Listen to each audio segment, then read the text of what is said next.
大家好，我是常家拳的第9代传人杨俊伟，今天为大家讲解常家拳的故事。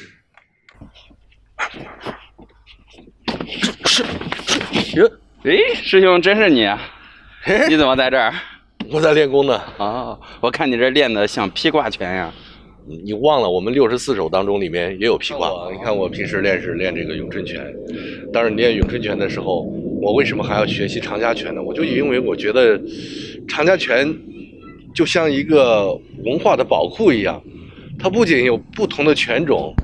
另外呢，它还有不同的兵器。我觉得它是一个知识的海洋，这是常家拳对我吸引的一种这种魅力的存在。常家拳到底有什么样的魅力，才能折服咏春的拳师，吸引咏春流派的弟子不远万里的前来学习呢？下面，请继续欣赏神秘的常家拳。龙凤双剑，化繁为简，上中下，左前右后，无不用之得当，其势运转，由内打外，以气催行，身剑合一。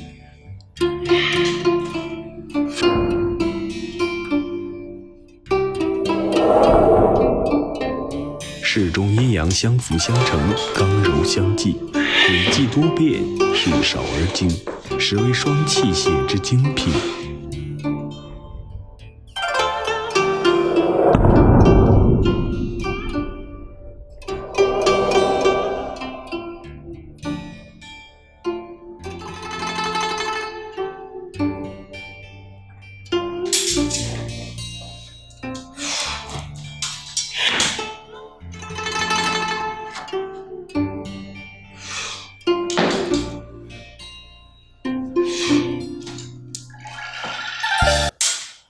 这个我不像其他这个拳种的传承人，他们可能从小习武，这种武术世家。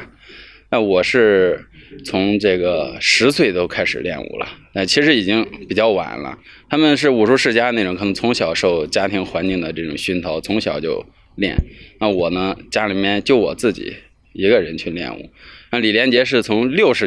岁就开始习武了，我是10岁才开始。那小时候也是比较调皮捣蛋的那种，在农村嘛，在老家，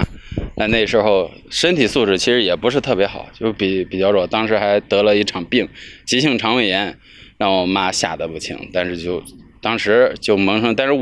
农村啊，家里又没有武校，我们只能后来去搬家了，搬到平顶山了。平顶山正好有一个武校武术研习院，父母可能也想让我强身健体一下，就把我给送过去了。那我10岁开始习武，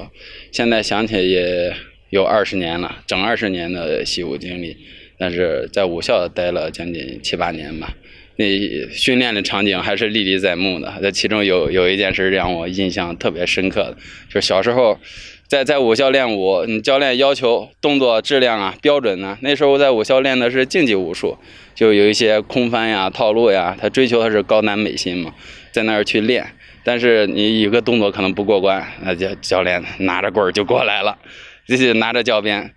所有的都是这样。每一次，尤其是过这个动作难度的时候，比如这个空翻转体，在空中要过转1圈半，甚至到2圈，你过不去，教练只能拿着棍儿逼你了。有一个难度动作我就过不去，但是教练就拿着棍儿过来了。当时照你屁股上敲了1、2棍儿，你当时感觉凉凉的。然后说其实那个疼还能忍受，感觉没事。这个停了这个1天之后啊，你去坐凳子上，这一下就弹起来，你知道这种感觉，自己摸自己的屁股，一看都是高低不平的那几道印儿，黑紫的。反正这个武校教练打的就是比较狠，他是要让你出成绩的。然后还有个就是咱们应该都见过这个场面，什么拉人带，这不管练舞蹈的也好，练杂技的也好，练武术的也好，就小时候童子功要练，这些都是要叫台上1分钟，台下10年功嘛。那时候也是比较狠，这武校就是父母给你送过来，2星期回家一次，平时父母也不会过来看你，因为在武校就全靠教练指挥。那你韧带小时候也是比较僵硬，把你拉开贴着墙， 4、5个师兄弟过来帮着你，那时候拉的你就疼的，你去哭天喊地、哭爹喊娘都没有用，别人也听不见，就是一下把你给撕开，慢慢拉，哎，那时候筋就拉开了。所以没有小时候吃苦的这一番过程历练，我也不会现在这么独立，所以也很感谢小时候这种经历。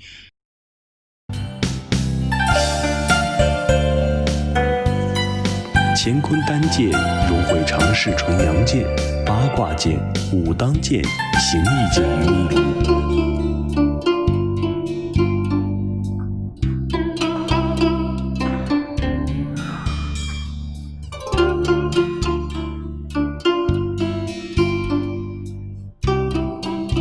演练时，行乐游龙戏水，剑走轻灵，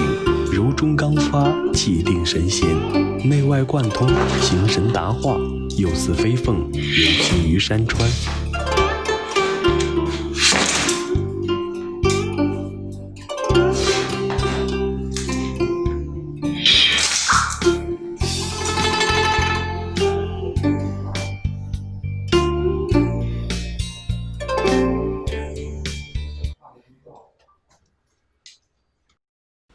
与很多同龄人一样，这时候的杨俊伟也走到了人生中第一个十字路口，是坚持自己最初的武术梦想，还是向现实低头，放弃武术，做个乖孩子，学习文化课，将来考大学呢？此刻的杨俊伟内心是极度挣扎的，而母亲和当时的师长又给了杨俊伟怎样的建议和支持呢？对，再后来你要考大学呀，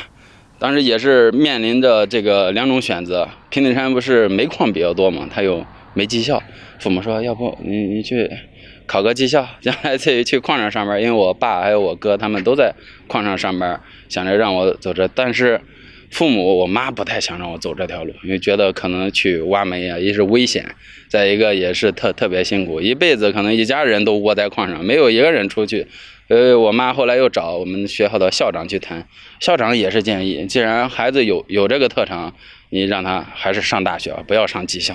要改变这种现状。那么有这种情况哈，我就还是走，当时在武校拿的成绩也不错，然后就办了这个国家一级运动员证。你有这个证之后，走体育单招，有很多高校就开始招收这个武术专业的学生。那么就有缘分，我考入了2010年，就考入了咱们郑州的黄河科技大学，黄河科技大学体育学院武术系，就是民族传统体育专业。然后在上完大学之后，就有缘分碰到了我这个长家拳的这位师傅。